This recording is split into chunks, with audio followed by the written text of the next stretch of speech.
बच्चों अब जो हमारा अगला टॉपिक चलेगा वो है एक समान वैद्युत क्षेत्र में रखा हुआ कोई वैद्युत द्विध्रुव है और उस पर हम लोग क्या पढ़ेंगे कि कितना बल लग रहा है, नेट फोर्स है जो वो कितना लग रहा है और बल आघूर्ण कितना है। ठीक है, वो हम लोग यहाँ पर निकालेंगे। क्या निकालेंगे?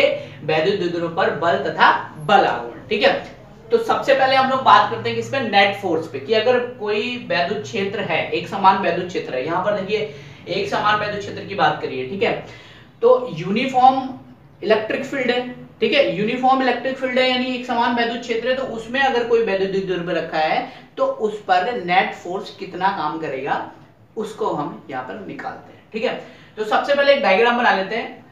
देखो मान लीजिए एक इस तरीके से आपके पास डाइपोल रखा हुआ है, वैद्युत द्विध्रुव रखा है। ठीक है, ये क्या है? वैद्युत द्विध्रुव। मान लो ये प्लस क्यू आवेश है, ये क्या है यहाँ पर? माइनस क्यू आवेश है। ठीक है, क्या है? एक प्लस क्यू आवेश है और एक दूसरा क्या होगा? माइनस क्यू आवेश है। मान लो जो फोर्स है क्यू माइनस क्यू, यहाँ पर F1 है।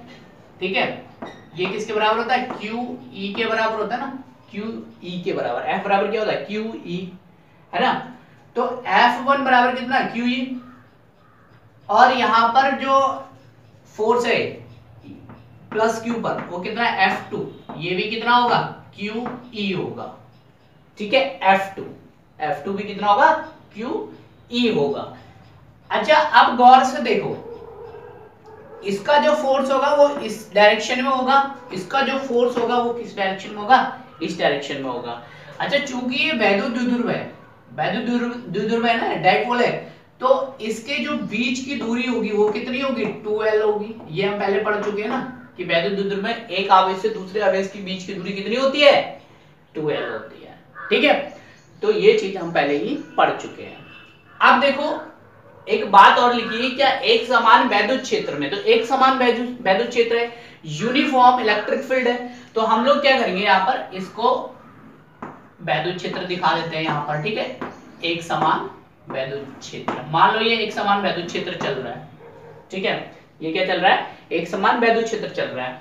अब यहां से मैं यहां से क्या कर रहा हूं ना, इसका एक्सिस बना रहा हूं। ठीक है, यहां पर देखिए ये इस तरीके से इन दोनों रेखाओं को मिला रहा हूं। ये मान लीजिए ये भी इलेक्ट्रिक फील्ड चल रहा है यहां पर। ठीक है, ये इस तरीके से यहां पर एक ट्रायंगल बना रहा हूं मैं ऐसे करके। ठीक है, यहां पर। अच्छा यहाँ पे नामकरण कर देते हैं, इसको बोल देते हैं बी। ठीक है, और इसको बोल देते हैं एन पॉइंट, इसको बोल देते हैं ए पॉइंट। ये ए बी हो गया, ये एन हो गया। ठीक है, ए एन क्या है? यहाँ पर एक डाइपोल है। ये हो गया इसके नामकरण। मान लीजिए जो एंगल है वो कितना है? थीटा है, थीटा एंगल है। ठीक है, इनके बीच का जो एंगल है वो कितना है? थीटा है। ठीक है, बात समझ में आ गई? अच्छा अब ये पूरा जो डायग्राम है हमारा हो चुका है। अब बात करेंगे हम इस पे नेट फोर्स की। अगर हम बल की बात करें कि बल कितना लगेगा, तो यहाँ पर गौर से देखो, एक बात समझो, इस तरीके से डाइपोल रखा हुआ है, वैद्युत क्षेत्र की डायरेक्शन ये है, इस तरीके से चल रही है। डाइपोल कैसे रखा है? ऐसे रखा है। मान लो F1 फोर्स इस साइड में लग रहा है, कितना लग रहा है? QE लग रहा है। कितना लग रहा है? QE। ठीक है, F2 फोर्स कितना लग रहा है यहाँ पर? QE। सेम फोर्स लग रहा है, यानी यहाँ पर अगर 5 न्यूटन का फोर्स लग रहा है तो यहाँ पर भी कितना लग रहा है? 5 न्यूटन का। अगर यहाँ 10 का लग रहा है तो यहाँ कितना लग रहा है? 10 का लग रहा है। सेम मैग्नीट्यूड है ना फोर्स का, बल जो है वो कितना है? सेम है। तो आप गौर से देखो, अगर आप सेम बल से इसको, इस पॉइंट को ऐसे खींचोगे और सेम बल से इस पॉइंट को ऐसे खींचोगे, ठीक है, नहीं आई बात समझ में? एक सेकंड अभी समझाता हूं। मान लो ये डाइपोल है, ये देखिए ये क्या है? मान लो डाइपोल है, आप क्या कर रहे हो? इसे रस्सी से बांध के ऐसे खींच रहे हो। अगर यहां खींचोगे तो ये ऊपर उठेगा, जाहिर सी बात है। लेकिन आप क्या कर रहे हो? इसको ऐसे भी खींच रहे हो, जितने फोर्स से यहां लगा रहे हो उतने ही फोर्स यहां लगा रहे हो। तो अच्छा गौर से देखो, सेम फोर्स यहां पे भी लग रहा है, सेम फोर्स यहां पर भी लग रहा है ना, बट डायरेक्शन क्या है दोनों की? एक की इधर है और एक की क्या है? फोर्स की अपोजिट है। मैग्नीट्यूड सेम है, QE है। ठीक है, बट क्या है? डायरेक्शन अपोजिट है। तो नेट फोर्स कितना होगा? यहां पर अगर मैं बात करूं नेट फोर्स की, तो यहां पर जो नेट बल होगा F1। यहां पर देखो F1 होगा ना, F1 नेट फोर्स कितना होगा? जाहिर सी बात है F1 प्लस F2 होता है ना, नेट फोर्स अगर निकालोगे तो दोनों को जोड़ोगे, ठीक है। तो यहां पर क्या लिखता हूं मैं, F1 और F2। अब यहां पर देखो F1 की वैल्यू कितनी, QE है, ठीक है, और F2 की वैल्यू कितनी, QE ही है, लेकिन डायरेक्शन क्या है, अपोजिट है। डायरेक्शन क्या है, अपोजिट है। तो यहां पर एक बात देखो, यहां पर QE को मेंशन कर रहा हूं मैं माइनस में, तो यहां पर देखो QE माइनस QE, ठीक है, कितना, 0। अच्छा गौर से एक बात समझो, आप जनरली अगर बात समझो तो इतना जितना फोर्स यहां लग रहा है उतना ही फोर्स यहां लग रहा है, तो वस्तु क्या होगी, हिलेगी नहीं, है ना। अगर मान लो इस जितना धक्का आप इधर दे रहे हो उतना ही धक्का इधर दे रहे हो, उतनी ताकत इधर लगा रहे हो, तो वस्तु तो स्थिर रहेगी ना। तो नेट फोर्स कितना हो गया, 0 हो गया, साफ सीधी बात है ना। तो ये निकल के आया आपका नेट फोर्स। तो अगर एक समान वैद्युत क्षेत्र में कोई वैद्युत द्विध्रुव लगा रखा हुआ है तो उस पर जो नेट फोर्स काम करेगा यानी बल जो लगेगा वो कितना लगेगा, 0 लगेगा। कितना न्यूटन का, 0 न्यूटन का, ठीक है। तो ये नेट फोर्स हो गया आपका, ये क्या हो गया, नेट फोर्स हो गया। ये तो आपका नेट फोर्स आ गया। अब बात करते हैं हम बल आघूर्ण पर, बल आघूर्ण पर। अच्छा बल आघूर्ण की बात कर लेते हैं थोड़ी, ठीक है। यहां पर हम लोग निकाल लें क्या, बल आघूर्ण। अब देखो ये जो बल आघूर्ण होता है, ये जो बल आघूर्ण होता है इसको टॉ से रिप्रेजेंट करते हैं हम लोग, किससे, टॉ से रिप्रेजेंट करते हैं। इसे बोलते हैं बच्चों टॉ, इसको क्या बोलेंगे, टॉ, ठीक है। इसे टॉ से रिप्रेजेंट करते हैं। और ये जो होता है, ये होता है एक्चुअली जो बल आघूर्ण है ना आपका, बल आघूर्ण ये क्या है, प्रत्यानयन बल के बराबर होता है। अब प्रत्यानयन बल की बात करें तो एक फोर्स इस साइड में लग रहा है, एक फोर्स इस साइड में लग रहा है, तो इसको बोलेंगे प्रत्यानयन बल, ठीक है। एक बल का युग्म है ना, एक बल का युग्म है, दो बल लग रहे हैं ना यहाँ पर, एक इस साइड में एक इस साइड में, तो बल का युग्म, इसको बोलते हैं प्रत्यानयन बल, ठीक है। और प्रत्यानयन बल जो होता है वो बल आघूर्ण के बराबर होता है, जिसे हम टॉ से रिप्रेजेंट करते हैं। तो जनरली मैंने डायरेक्ट यहाँ पर लिख दिया है टॉ, आपकी बुक में क्या मेंशन होगा, प्रत्यानयन बल मेंशन होगा, ठीक है। तो मैंने यहाँ पर डायरेक्ट लिख दिया क्या, बल आघूर्ण। तो बल जो आघूर्ण जो होता है वो होता है आपका आवेश, आवेश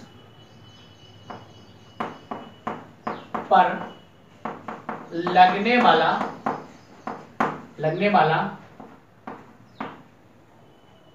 एक बल का परिमाण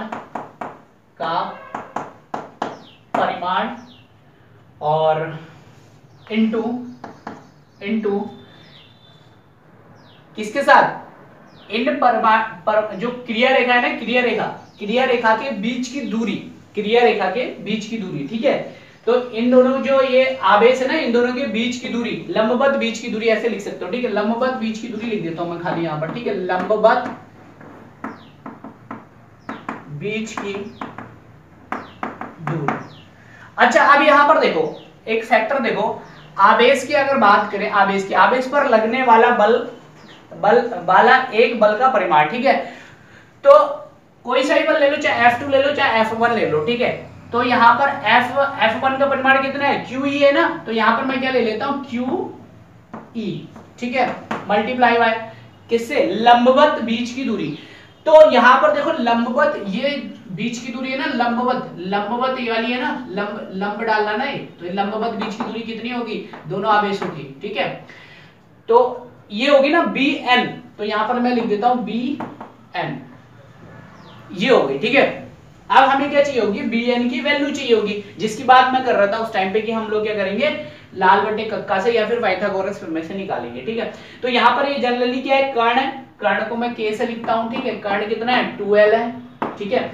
हमें क्या निकालना है, ये लंब है ना, लंब, इसको L से लिख रहा हूं मैं, ठीक है। तो अब गौर से देखो, हमारे पास एक रेशियो होता था क्या, साइन थीटा बराबर लंब बटे कर्ण होता था।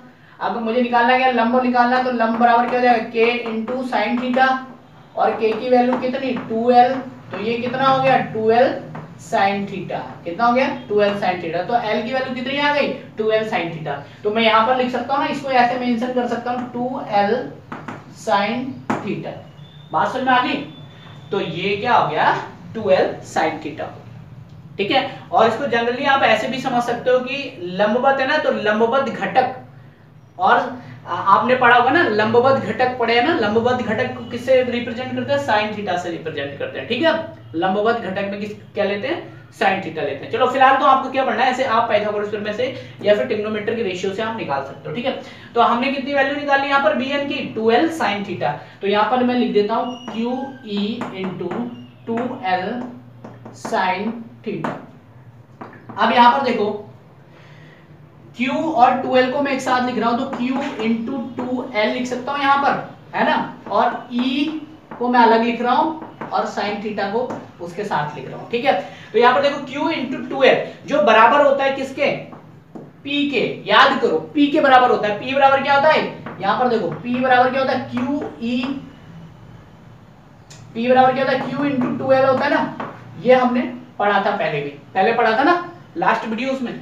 तो यहां पर देखो ये जो राशि है ये पूरी, ये किसके बराबर हो गई, P के बराबर हो गई, ठीक है।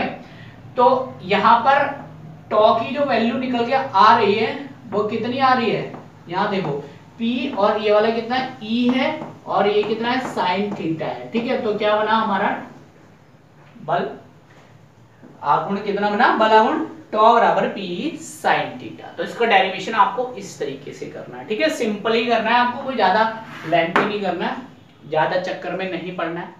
और आई होप अच्छे से समझ में आ गया होगा।